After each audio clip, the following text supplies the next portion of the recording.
All right, folks. Part 2 of my 2025 physical media wish list begins now. I had already planned on doing a follow-up to the first wish list because there are still so many movies that are either trapped on tape, deserted on DVD, or have been handcuffed with inferior Blu-ray releases and deserve better. But there was such a reaction to that video with so many people sharing with me their own lists that I've decided to throw in a couple of viewers' choice picks onto this list. Also, in the interim between that video and this one, there's been some news. Fright Night 2 and the Prom Night sequels, all of which were on my first list, Fright Night 2 being at the top, are getting new releases from Synapse Films and Red Shirt Pictures in the near, I hope, future. And 976 Evil 2, which was going to be on this list, is also getting a new release from Synapse and Red Shirt 2. And another title that was going to be on this list is now getting a limited edition UHD release from Arrow next month, Dark City. And I'm hearing that Arrow's got some big titles lined up for us throughout the rest of this year. So let's kick this wish list off with a banger that I never hear anybody talking about, 1988's Pin. Pin is a rock-solid and haunting thriller about a sheltered young man whose only friend is an anatomically correct medical dummy. Now, there's layers here. Imagine your ferociously controlling father, played by Terry O'Quinn, who has some pretty impeccable ventriloquist skills, using a creepy as hell and again, anatomically correct medical dummy as a conduit to teach you certain life lessons, like the birds and the bees, for instance. Yeah, it'd mess you up too. Leon, played by David Hewitt, and the medical dummy Pin form quite a bond, and Leon, even as a young adult, still confides in Pin, treating him not only as his best friend, but his sounding board. He asks Pin a question, and Pin answers. And Pin can be pretty controlling too, especially when it comes to Leon's relationships with females, even his own sister. Pin is dark, and at times uncomfortable to watch, and you know right off the bat that it ain't gonna end well. And I love it. You can find Pin on DVD, but it deserves much, much better. Pin deserves a limited edition or collector's edition release, maybe even a director's cut, with new interviews, a making of, and yes, it needs to come with a NECA-style Pin figure. Anatomically correct, of course. Let's go with a viewer's pick for numero dos, and that's 1987's Summer Camp Nightmare. Summer Camp Nightmare isn't a horror movie. It's really more of a drama about a group of campers who revolt against their tyrannical camp director, played by Chuck Connors, and his power-hungry staff of counselors, and take the camp for themselves. It's kind of like Lord of the Flies meets Salute Your Shorts, and it somehow ended up in the horror section. I've only seen the movie once, and it was many years ago, but a lot of people have fond memories of renting this one from the video store back in the day. And if it got a new physical release, I'd buy it. The movie was co-written by Penelope Spheris of Wayne's World and the Decline of Western Civilization Part 2 fame. And Tom Fridley went straight from playing a doomed camp counselor in Friday the 13th Part 6 Jason Lives to playing a doomed camp counselor here, the very next year. Talk about being typecast. Let's flip the script here. And instead of talking about a movie, let's talk about a TV series that's in desperate need of a physical media resurrection. And this one also stars Chuck Connors. I bet you didn't think there would be one Chuck Connors reference in this video, let alone two. I'm talking about the short-lived but much-loved Werewolf TV series that aired from 1987 to 1988. It was actually part of the Fox lineup when the network launched in 1987.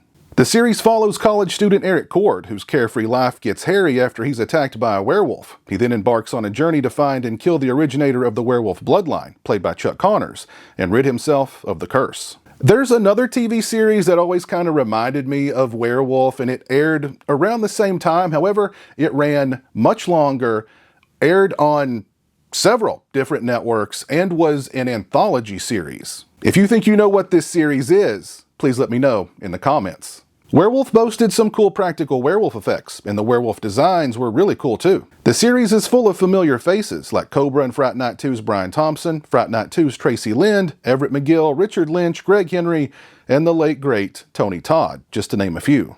And the pilot episode was actually directed by Deep Red's David Hemmings. Both seasons desperately need to be restored and included in a collector's style set with episode commentaries, interviews with the cast and crew, all that. I excluded this next movie from my last list because I felt like it was too obvious. However, several people brought it up in the comments of that last video, and it is fondly remembered if you grew up in the 80s and early 90s. I'm talking about the 1985 TV movie, The Midnight Hour. Now, you want a movie with some serious Halloween vibes that you'll surely add to your yearly Halloween movie watch list? This is it. The Midnight Hour is like a movie monster buffet with vampires, zombies, werewolves, ghosts, and ghouls. You name it. It all starts when a group of high school friends, all played by actors in their 20s and 30s, unwittingly raise the dead on Halloween night. Needless to say, it makes for one hell of a Halloween party. And don't let the fact that it was made for TV fool you. The Midnight Hour doesn't go light on the horror elements. We get some sweet makeup effects, a sweet love story, and a sweet musical number that'll have you humming, "I'm dead, you're dying, everybody should try it, get dead." The cast is stellar, including LeVar Burton, Sherry Belafonte, Peter DeLuise, Wolfman Jack, Kurtwood Smith, Kevin McCarthy, and Dick Van Patten. The Midnight Hour received a DVD from Anchor Bay back in the day. It went out of print shortly thereafter and has been in bootleg limbo ever since. Rights pertaining to the music licensed for the film is what's keeping it there. At least that's my guess. It's a shame because it's a fun one, and I can imagine the cast and crew having a blast reliving it with a group commentary, making of documentary, etc. Next up is a holiday classic starring a legend of the big and small screen. I'm talking about the great Dan Haggerty and the Indomitable Elves. Is Elves a good movie? Here's the plot, and you tell me. Nazis, in an attempt to create the master race, decided to breed humans with elves. And one such elf is loose inside a department store on Christmas. And only Dan Haggerty, like a kind of burned out chain-smoking Santa, who I'm convinced was blind drunk the entire time while making this thing, is our only hope. But there's more, including a virgin sacrifice angle and incest. Now that's what I call Christmas. It's completely bizarre, it's utterly bad, but in an overwhelmingly fun way. Elves has been trapped on tape ever since its VHS release, and although it's a niche title, actually it may be a niche of a niche title, those few proud Elves supporters, of which I am one, are still holding out hope that our stockings will be filled with a physical release of Elves this holiday season. Terrorvision, Vinegar Syndrome, I'm looking at you. Hashtag save Elves. Let's go with another holiday horror movie next, one that I watch every year without fail. I'm talking about Glenn Morgan's Black Xmas. And I'm so happy to see that popular opinion on this film has shifted after so many years of it being universally hated. And for years, I hated it too. I mean, a remake of Bob Clark's chilling and masterful Black Christmas? That's a kind of blasphemy that most horror fans just can't forgive on principle alone. Then we got this Black Christmas remake. It's kind of like how people look back on the Star Wars prequel trilogy and go, they're not that bad, especially compared to what Disney did with that IP.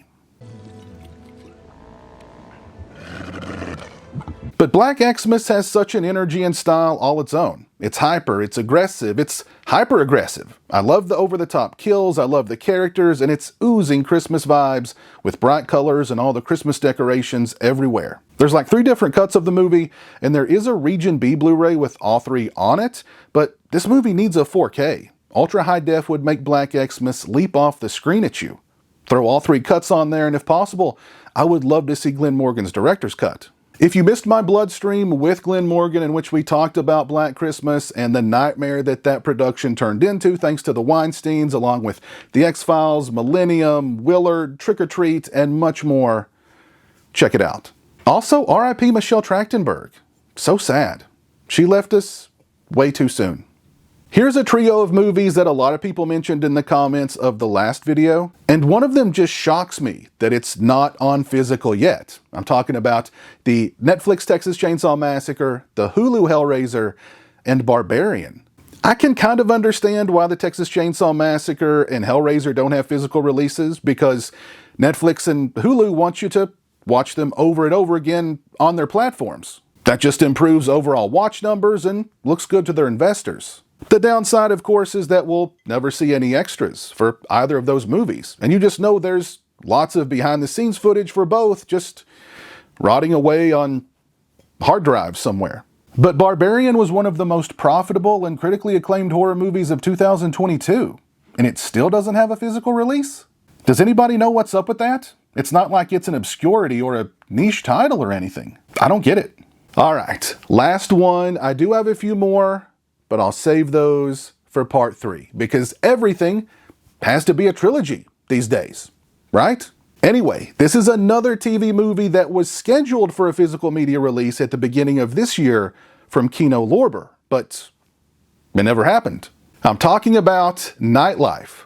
No, not the zombie movie with Scott Grimes in it, the vampire movie starring Ben Cross. Nightlife has been trapped on tape since the early 90s. This was a favorite of mine growing up. Whenever I saw it on cable television, I watched it, and I was stoked that it was finally getting a Blu-ray, and from Kino Lorber. But then it got staked through the heart, I guess. I tweeted at Kino asking them what's up, but they didn't respond.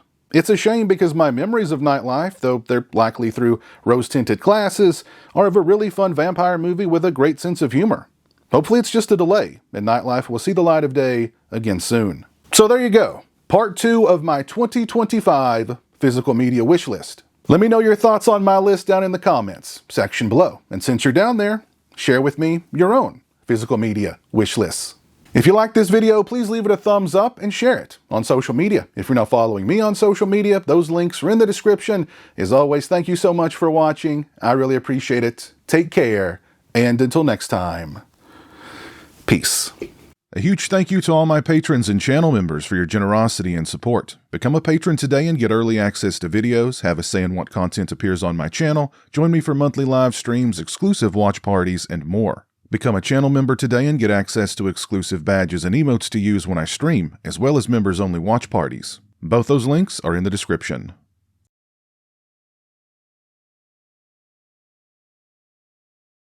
Say hello to the internet, Jeremy. Hello to the internet.